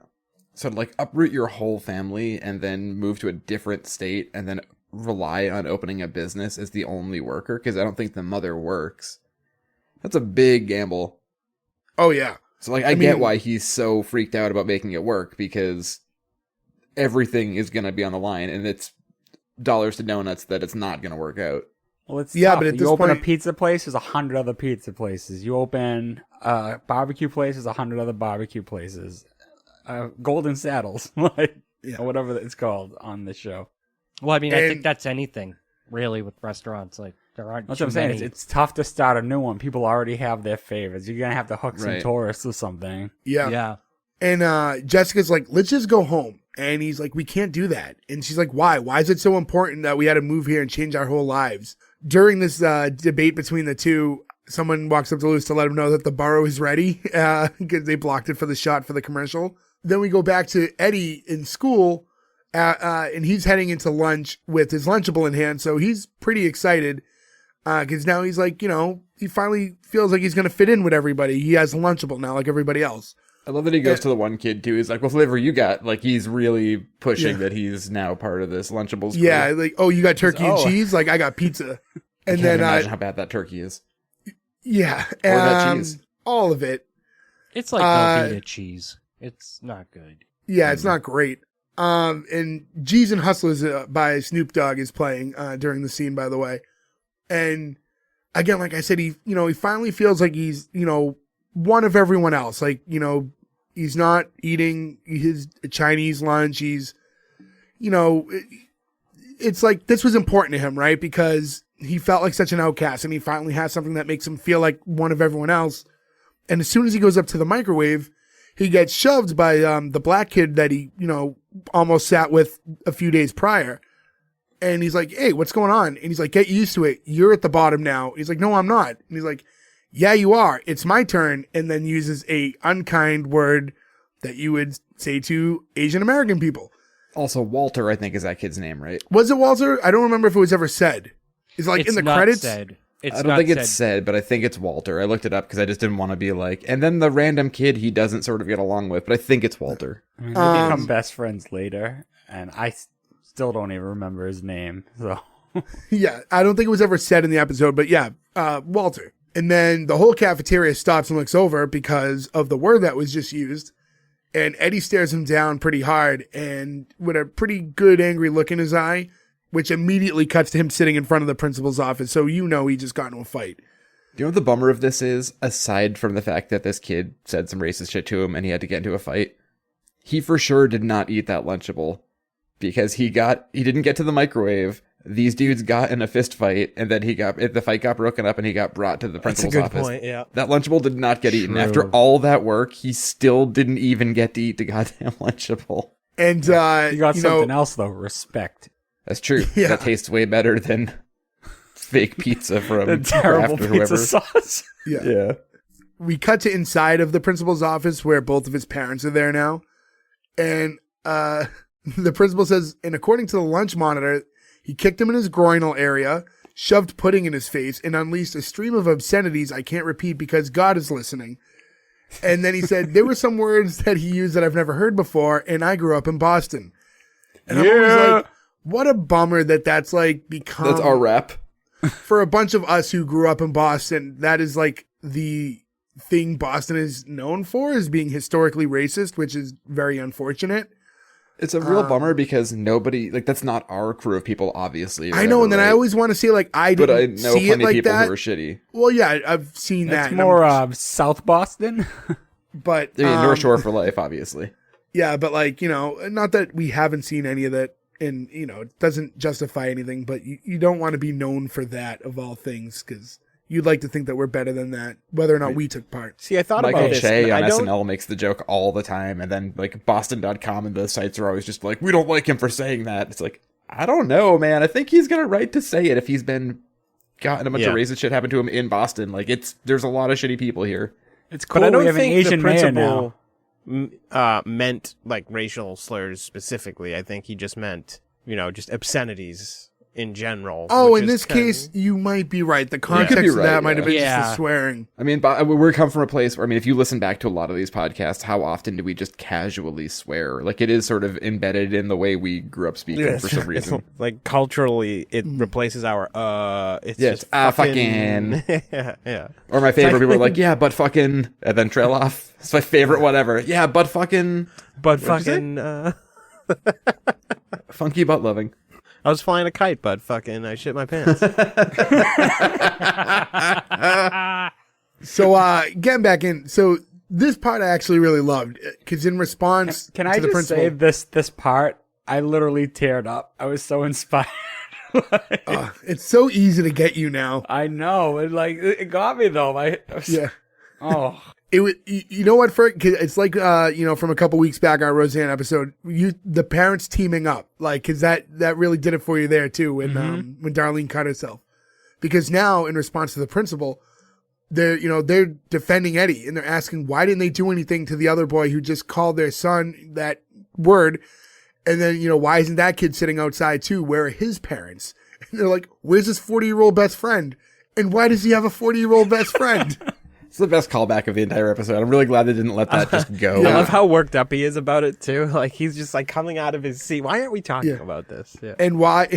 But while they're doing this, because Eddie's right outside the office, he can hear them, and like he's smiling because, like, it's like any other family thing. Like, you see them fight all the time and argue, but they're a family, and he thinks he's going to get in all this trouble for fighting, but now he's hearing his parents stick up for him, which meant, a lot to him. It's a good moment. It is a good moment. Very wholesome. And the principal's like, I don't think you understand. We're talking about a possible suspension here. And they're like, if you try to suspend our son because of this, we will sue everyone in this school so fast it'll make your head spin. And he's like, Lou's like, hey, it's the American way, right? I do appreciate that he just throws that. He's really embracing it now. But it closes out with Louis going like, oh, and by the way, and he hands him a coupon for a free onion blossom at Cattleman's Ranch if he buys an entree and a drink. I do like that he specifically at the end, he's like, and you have to buy a drink. Yeah. Because I thought that was weird because the way it was worded, because it was like a free onion blossom with the purchase of any entree, but you have to buy a drink. So it's not just. Yeah, they tell you later that onion blossom is $2.99, so you just skip the drink and you actually save money. That's true, actually. That is point. true. Yeah. I mean, I do love a bloomin' onion myself. A fried onion is a tasty thing, although it's really the only good, way I like onions. I don't like onions either, and I'll eat a bloomin' onion, so they are really good. What do they call them at the Texas Roadhouse? Blooming onion. Blossom? Is it a No, that's onion at the blossom? Outback. It might even be the same as this show, to be honest with you. I'll tell you. Yeah. Hold on. Because blooming onion is Outback. exclusive to Outback, right? Like they own that. They own that terminology. It's the Outback is the Bloomin', Bloomin. That itty bitty change. Yep. Is it an awesome blossom at Chili's? Awesome blossom. Right? Yeah, I think it's an awesome blossom at Chili's. It's an awful waffle. Yeah, because they do it in that's part of the song that R.I.P. Michael and what's his name sing. There's the episode where he's there with Tim Meadows. Yeah. Tim Meadows. I couldn't think of his name. Because he asks for an awesome blossom, extra awesome.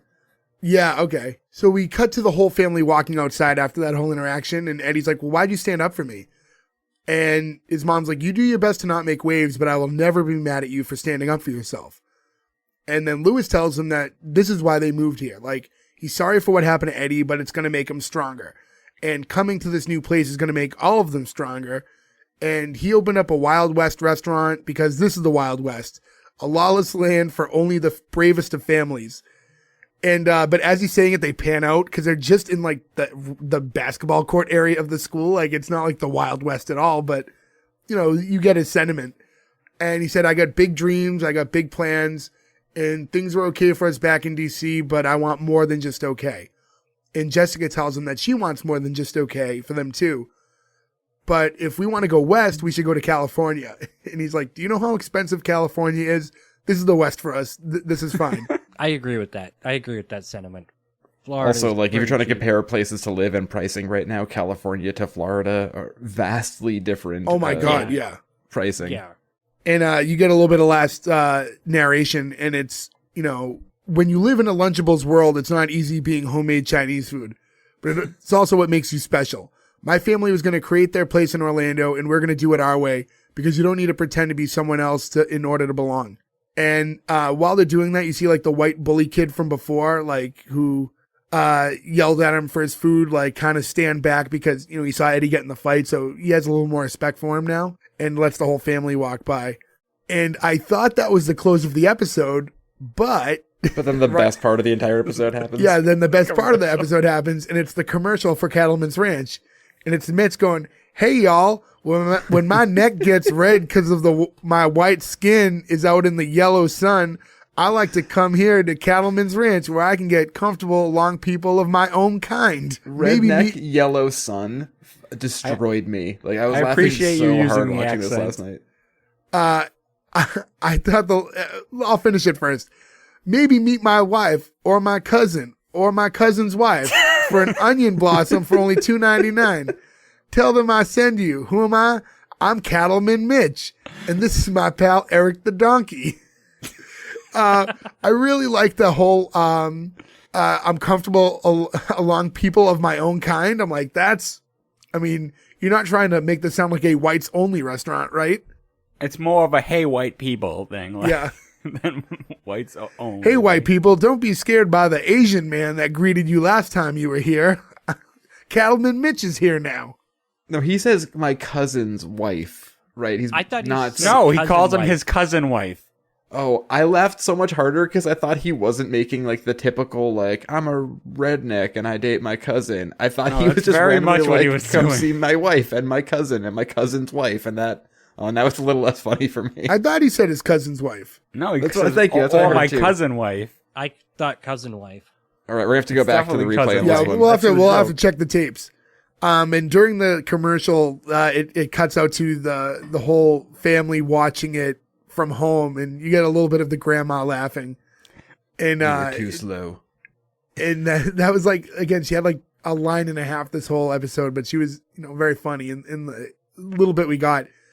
And you got Lewis saying, I think we really have something here. He's very proud of this commercial. And that's the entirety of the episode. And for those of you who want to watch Fresh Off the Boat, by the way, that's on Hulu. So if you want to watch it, go to Hulu and enjoy the 80 hours of commercials that come with Hulu. Nope. Just pay I have the paid extra. Hulu, baby. Yeah.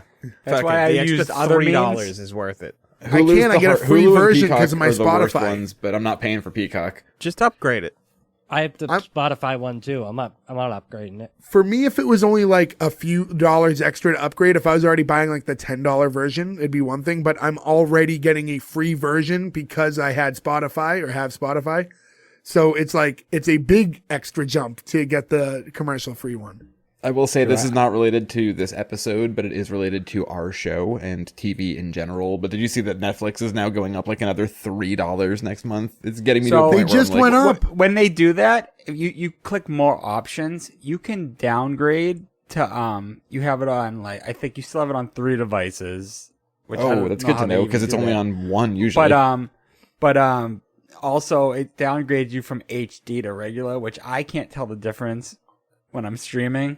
'Cause I'm usually what a just streaming stupid on thing my to do phone. to you. Be like, now you So get you- standard definition. You get it for $10. It goes down to $10, which is But what I standard did. definition, I don't know if I can do I was standard very definition. close to just canceling it out of rage when they had the last thing. So They lost a lot of money the last time they did this. They got to be careful. Oh. They're at $15 a month now. They're banging down on getting close to $20, and who's going to pay $20 for a streaming service? The more and more as time goes on too, because they've been getting rid of all of their like original programming.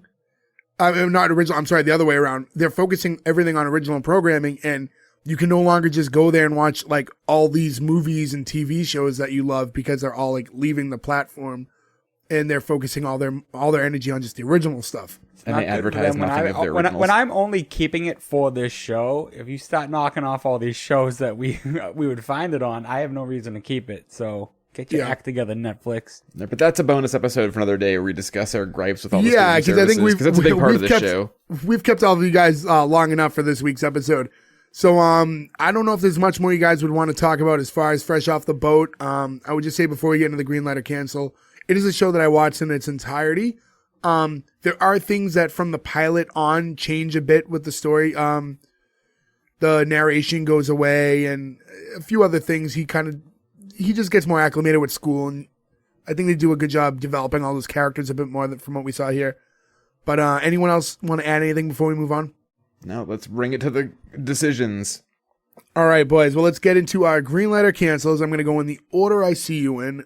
Gordo, we're starting with you. Oh, this is a green light. This is just the right mix of dry humor and clever humor for me. It set it up, and I want to see more. I want to see where the restaurant heads. I want to see this family story. I want to see more of the grandma. Like, everything about this show was a hit. It's a green light from me. Ferg. Yeah, easy green light. I love nostalgia. I love the fact that this takes place in the 90s. Brings you back, and every episode is like something that brings you back to your own childhood. Oh yeah, the show's hilarious. I love the mother. I love Randall Park. He's hilarious, and this I had seen him before, but this was my first like real introduction to him. And like I've seen him in other stuff since, and I just love the guy. Show's hilarious. Easy green light. Joe. Yeah, I think Gordo, I agree with something he said that I didn't really think of until you just said it, but you're like, I want to see where the restaurant goes. As much as I love these characters, I feel like that character in the show is my favorite character. Like, I want to see everything that happens with this restaurant in and around it, and that enough for me is to greenlight it, but I do really enjoy this. I'm going to try to make it a point this time to actually go back and keep watching it. everybody. And it's funny, like you said, Randall Park is great. I'm glad we got to do him 2 weeks in a row. Green light. Nick. Yeah. I'm trying to put together like a list of reasons to greenlight this show, but I just like the show. Like, it's just there's nothing about it I could really nitpick. The cast is good. The main character, Eddie, is, I mean, that's kind of a big role to take at a young age. So I'm glad he's worked with it well. I love Randall Park too. The rest of the ensemble is fun. I like where the story's going. I just want to see more. Easy green light. Yeah, and I'm not gonna stray away from the rest of you guys. This is a green light with me too. I think the 90s aspect is one that we didn't get too into throughout the episode, but I do like it because, first off, like we talked about before, we are around the same age as Eddie, so watching him go through childhood is a lot. It's a lot of reminiscent stuff for us to look back at too.